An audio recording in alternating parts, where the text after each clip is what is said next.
तो बच्चों, हमने कल यहाँ तक पढ़ा था। आज हम यहाँ पढ़ेंगे नेक्स्ट पैरा। तो यहाँ पे कह रहे हैं लेखक कि दोषों का पर्दाफाश करना बुरी बात नहीं। बुराई यह मालूम होती है कि किसी के आचरण के गलत पक्ष को उद्घाटित करके उसमें रस लिया जाता है और दोषोद्घाटन को एकमात्र कर्तव्य मान लिया जाता है। बुराई में रस लेना बुरी बात है, अच्छाई में उतना ही रस लेकर उजागर ना करना और भी बुरी बात है।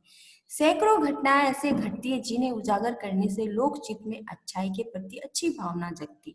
मतलब मैं यहाँ बोल रही कि लोगों में ऐसा एक स्वभाव होता है ना, वो दूसरों की बुराई में मजा लेते, रस लेते, आनंद लेते और उसको कैरेक्टर को उछालते हैं।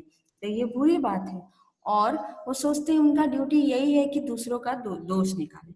और दूसरी दूसरी बुराई तो और ज्यादा है, अगर किसी की अच्छाई आपको मालूम है, मालूम होकर भी आप उस अच्छाई के लोगों को ना बोले, तो ये और बुरी बात है। क्योंकि अच्छाई को आप बोलेंगे तो उस इंसान में ये भावना होगी, हाँ लोग तो कम से कम अप्रिशिएट तो करते हैं, तो वो आगे ऐसी तो यहाँ लेखक बोलते हैं अगर आप किसी की अच्छाई जानते हैं और अच्छाई जानकर भी उसके उजागर नहीं करते, लोगों को नहीं बताते, तो उसमें वो इंकरेजमेंट की भावना ही नहीं होगी।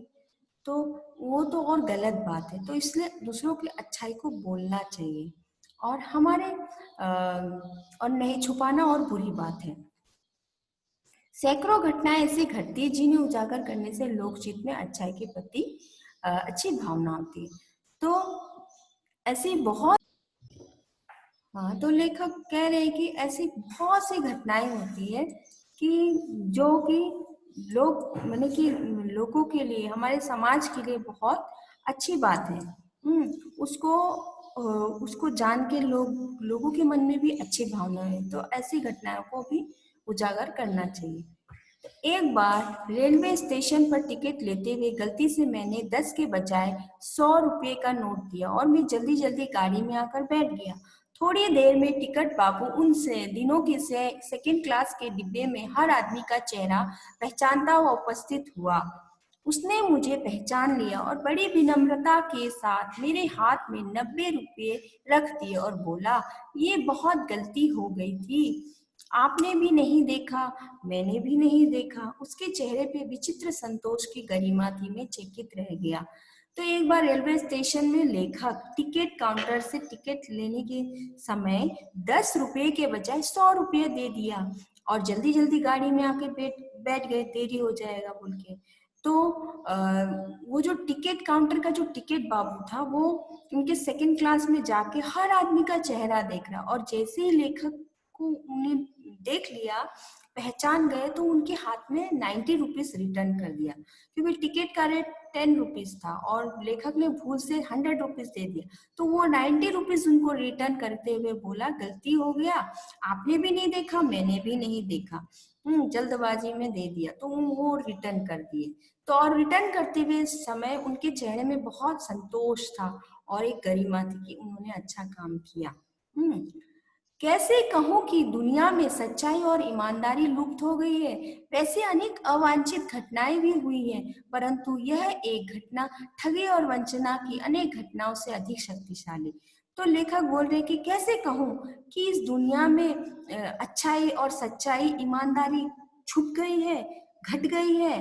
हाँ, ये जो एक घटना इतनी अच्छी है, वो घटना कई ठगी बेईमानी से तो ये बहुत वजनदार है, शक्तिशाली ये घटना। देखो, इंसान पैसा उसको 90 रुपीज देने आ गया, लेकिन क्या कहाँ मिलता है ऐसा आज के बेईमानी के दुनिया में भी। तो अच्छाई खत्म नहीं हुई, ईमानदारी खत्म नहीं हुई, लेखक कह रहे। एक बार एक बार एक बार एक बार मैं बस में यात्रा कर रहा था। मेरे साथ मेरी पत्नी और 3 बच्चे भी थे। बस में कुछ खराबी थी, रुक रुक कर चलती थी। गंतव्य से कोई 8 किलोमीटर पहले ही एक निर्जन सुनसान स्थान में बस ने जवाब दे दिया। रात के कोई 2 बजे होंगे। बस में यात्री घबरा रहे थे। कंडक्टर उतर गया और एक साइकिल लेकर चलता बना। लोगों को संदेह हो गया कि हमें धोखा दिया जा रहा है। तो एक बार क्या हुआ, लेखक अपनी पत्नी और बच्चों के साथ बस में कहीं जा रहे थे। तो रात को वो बस एक एक सुनसान जगह में रुक गई। अपना मंजिल पहुंचने से 8 किलोमीटर ही रुक गई। और बस में जैसे ही रुका तो कंडक्टर जो उतर के साइकिल लेके तुरंत चलता बना। तो लोगों को डाउट होने लगा कि क्या हुआ, कहीं ये लोग हमें धोखा तो नहीं दे रहे। तो लोगों में मन में ऐसा शंका होने लगा। बस में बैठे लोगों ने तरह तरह की बातें शुरू कर दी। किसी ने कहा, यहाँ डकैती होती है, 2 दिन पहले इसी तरह एक बस को लूटा गया था, परिवार सहित मैं अकेला मैं ही था, बच्चे पानी पानी चिल्ला रहे थे, पानी का कहीं ठिकाना ना था, ऊपर से आदमियों का डर समा गया था। तो बस में लोगों के अंदर एक एक डर बैठ गया था। लोग तरह तरह की बातें कर रहे थे कि हाँ, ये जगह में तो डकैती हुई थी, बस को लूटा गया था। अब यहाँ लेखक अपने परिवार के अपना बीवी बच्चा के साथ अकेला ही था और उनके बच्चे पानी पानी चिल्ला रहे थे और पानी का कोई ठिकाना नहीं था। ऊपर से आदमी लोग के अंदर एक डर बैठ गया था। जैसे पिक्चर में देख रहे हो ना, कंडक्टर ये साइकिल लेके भाग गया और लोग चर्चा कर रहे, अब बस रुक गई, क्या होगा। कुछ नौजवानों ने ड्राइवर को पकड़कर मारने पीटने का हिसाब बनाया। ड्राइवर के चेहरे पर हवाइयां उड़ने लगी। लोगों ने उसे पकड़ लिया। वो बड़े कातर ढंग से मेरी ओर देखने लगा और बोला, हम लोग बस कोई उपाय हम लोग कोई उपाय कर रहे हैं, बचाइए, ये लोग मारेंगे। डर तो मेरे मन में था, पर कोई उसकी कातर मुद्रा देखकर मैंने यात्री को समझाया कि मारना ठीक नहीं, परंतु यात्री इतना घबरा गए कि मेरी बात सुनने को तैयार नहीं हुए। कहने लगे, इसकी बातों में मत आइए, धोखा दे रहा है, कंडक्टर को पहले ही डाकुओं के यहाँ भेज दिया गया। अब यहाँ ड्राइवर कुछ नौजवानों ने डिसाइड किया कि इस ड्राइवर को हम लोग पीटेंगे, क्योंकि कंडक्टर तो उतर के चला गया। अब क्या होगा, शायद ये लोग डाकुओं से मिले हुए हैं और ये लोग डाकू को लेने गया होगा, ये मिला हुआ है। और ड्राइवर ड्राइवर आके लेखक के सामने बोल रहे हैं, उनको ऐसे माने कि उनको बचाओ, कातर नजरों से देख रहे हैं और कह रहे हैं कि ये लोग मुझे मार देंगे, बचाइए, हम लोग कोई उपाय कर रहे हैं कि इस मुसीबत से निकलने का। लेकिन लोगों को जब लेखक बोलने गए तो लोग बोल रहे, इसकी बात में मत आओ, ये जरूर डाकू से मिला हुआ होगा, पहले ही इसने कंडक्टर को भेज दिया। मैं भी बहुत भयभीत था, पर ड्राइवर को किसी तरह मारपीट से बचाया।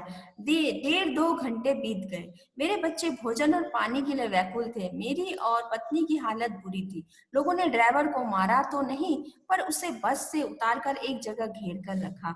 कोई भी दुर्घटना होती तो पहले ड्राइवर को ही समाप्त कर देना उन्हें उचित जान पड़ा। मेरे गिड़गिड़ाने का कोई विशेष असर नहीं पड़ा। इस समय क्या देखता हूँ, एक खाली बस चली आ रही। तो लोगों के अंदर में एक डर था। मैंने लेखक की बात का उतना असर नहीं हुआ। उन लोग ने क्या किया, उसको मारा तो नहीं, लेकिन ड्राइवर को बस से उतार लिया, उतार के घेर के रखा और उन्होंने डिसाइड करके रखा, अगर कोई ऐसी घटना हुई तो सबसे पहले वो ड्राइवर को मार देंगे, समाप्त कर देंगे। तो कोई भी ऐसा अगर घटना होता है तो, लेकिन लेखक का गिड़गिड़ाने का कोई असर नहीं हुआ। तो सामने क्या देखा, उसी समय देखता हूँ एक खाली बस चली आ रही है और उस पर हमारा बस कंडक्टर भी बैठा है। उसने आते ही कहा, अड्डे से नई बस लाया हूँ, इस बस पर बैठिए, वह बस चलाने लायक नहीं है। फिर मेरे पास एक लोटे में पानी और थोड़ा दूध लेकर आया। बोला, पंडित जी, बच्चों का रोना मुझसे देखा नहीं गया, वहां दूध मिल गया, थोड़ा लेता हुआ आया। यात्रियों में फिर जान आई, सबने उसे धन्यवाद दिया, ड्राइवर से माफी मांगी और 12 बजे से पहले ही हम लोग बस अड्डे पहुंच गए। तो देखो, दूर से जब लेखक ने देखा एक बस खाली आ रही, उसमें कंडक्टर बैठा है, तो उसने बोला कि मैं बस दूसरी बस लाने गया था, ये बस अब चलाने लायक नहीं है, इसमें बैठ जाइए, हम लोग जल्दी पहुंच जाएंगे। और साथ में एक लोटा पानी और दूध लाया और लेखक को कहा, पंडित जी आपके बच्चों का वो भूख मुझे प्यास देखा नहीं गया, इसलिए मुझे थोड़ा दूध मिला, मैं लेके आया। तो सबके जान में जान आए, ओ ऐसा नहीं था, लोगों की जो संख्या थी वो दूर हो गई, उनका जो डर था वो भी दूर हो गया। तो सभी ने उन लेखक से ड्राइवर से माफी मांगी और कंडक्टर को धन्यवाद दिया और 12 बजे से पहले वो लोग अपने जगह पर पहुंच गए, अड्डे पर पहुंच गए। कैसे कहूं कि इन मनुष्यता एकदम समाप्त हो गई, कैसे कहूं कि लोगों में दया माया रह ही नहीं गई। जीवन में जाने ऐसी घटनाएं हुई है, कितनी घटनाएं जिन्हें मैं भूल नहीं सकता। तो बोल रहे हैं लेखक, कैसे मैं कहूं कि आज मनुष्यता खत्म हो गई, इंसानियत खत्म हो गई। ऐसी कई घटनाएं हैं कि लोग, पता चलता है कि लोगों में दया माया है, सच्चाई है। ऐसी घटनाएं मैं कैसे भूल सकता हूँ जो जीवन भर मुझे याद रहेगी। ठगा भी गया हूँ, धोखा भी खाया है, परंतु बहुत कम स्थलों पर विश्वासघात नाम की चीज मिलती है।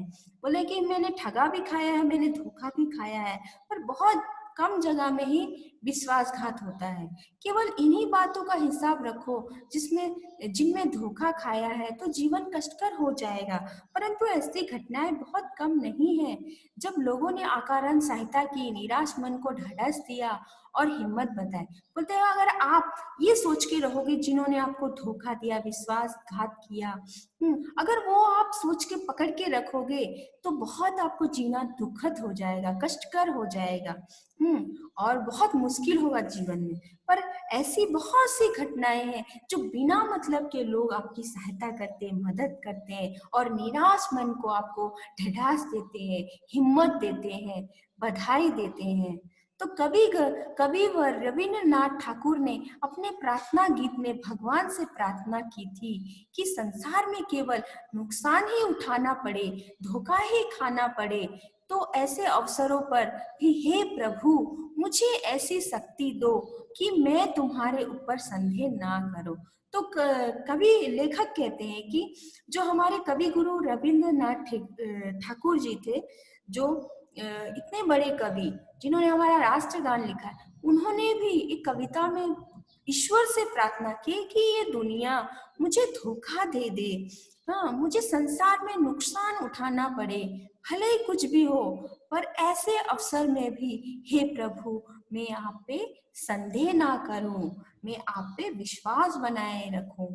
तो मनुष्य की बनाई विधियां गलत नतीजे तक पहुंच रही है, तो उन्हें बदलना होगा। बोले आज मनुष्य का कुछ कुछ ऐसे है कि वो लोग गलत तरीके से, गलत राह पे चल रहे हैं, तो उसको तो बदलना होगा। पर सभी मनुष्य ऐसा नहीं है, बस तो आए दिन इन्हें बदला ही जा रहा है और लोग कोशिश भी कर रहे हैं, लेकिन अब भी आशा की ज्योत बुझी नहीं है। लेखक कह रहे अभी भी वो जो होप है कि अच्छाई होगी और बुराई पे अच्छाई की जीत होगी, वो होप खत्म नहीं हुआ है। महान भारतवर्ष को पाने की संभावना बनी हुई है कि हमारा जो इंडिया, हमारा जो भारतवर्ष जो महान है, इसमें कितने शाश्वत मूल्य थे, कितने अच्छाइयाँ थी, कितने हम पूर्वजों को देखे, कितने उन्होंने कितना कुछ किया है, लेकिन वो कभी भी अपने कर्तव्य से डिगे नहीं, उन्होंने दुनिया को अच्छाई दी है। तो ये महान मूल्य अभी भी हमारे देश में है और बनी रहेगी, और वो होप है हमारे इंसान, हमारे जो देश में मनुष्यता है वो कायम रहेगी और वो बनी रहेगी। तो मेरे मन निराश होने की जरूरत नहीं। तो यहाँ लेखक कहते कि हमें निराश, तो इस तरह से लेखक बोल रहे हैं कि आजकल दुनिया में चाहे जितना भी हो, शाश्वत मूल्य खत्म नहीं हुए हैं और लेखक के मन में निराश नहीं है। और आपसे भी कह रहे, हमसे भी कह रहे, निराश होने की जरूरत नहीं है। तो वो निराश नहीं है, आप भी निराश नहीं हुए, तभी हम आगे बढ़ेंगे। हमारी मानवता मूल्य जो हमारे भारत में, देश में है, वो संस्कृति है, वो बनी रहेगी और हमारा देश भारतवर्ष जो महान है वो हमेशा बना रहेगा। धन्यवाद।